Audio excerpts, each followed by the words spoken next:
Hello everyone, my name is Ivan and this is the new episode of my process of creating illustration for Blizzard Ultimate Fan Art Challenge. At this episode I continue to talk about the overpainting process in Photoshop. But at first I'll answer one question that you guys left me on my channel. The question is, how are you doing that the whole image is displayed in the black and white in a separate small window? It's pretty simple. Let me explain it step by step.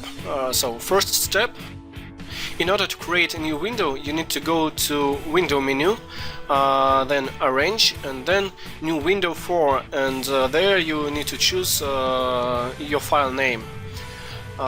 Second step, in order to make it black and white you need to go to View menu, Proof Setup, then Custom, and there choose the gray gamma 2 and 2.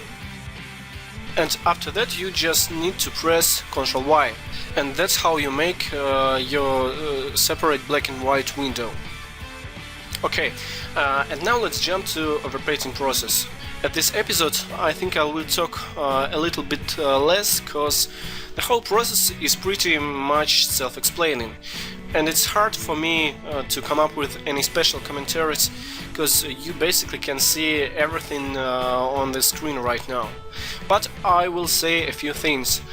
At the last episode we've talked about color, but that's not the only thing that we need to refine, that we need to tweak while working on the illustration.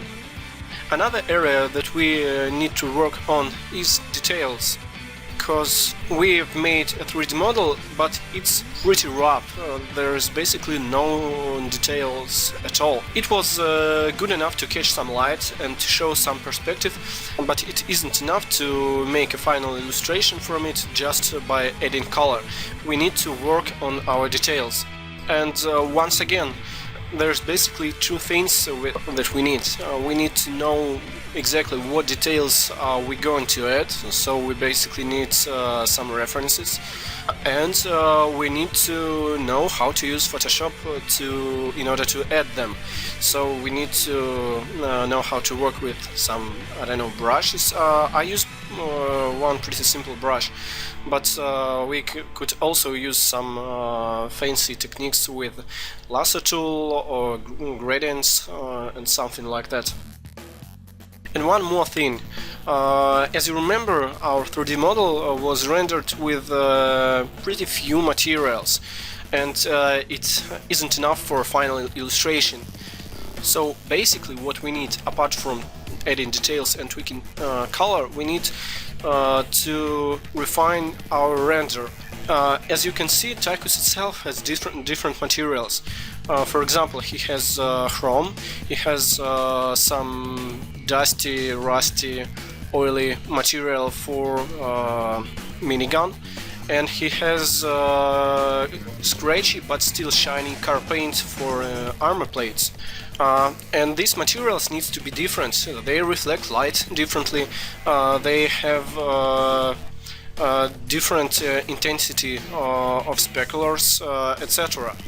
So we need to show that.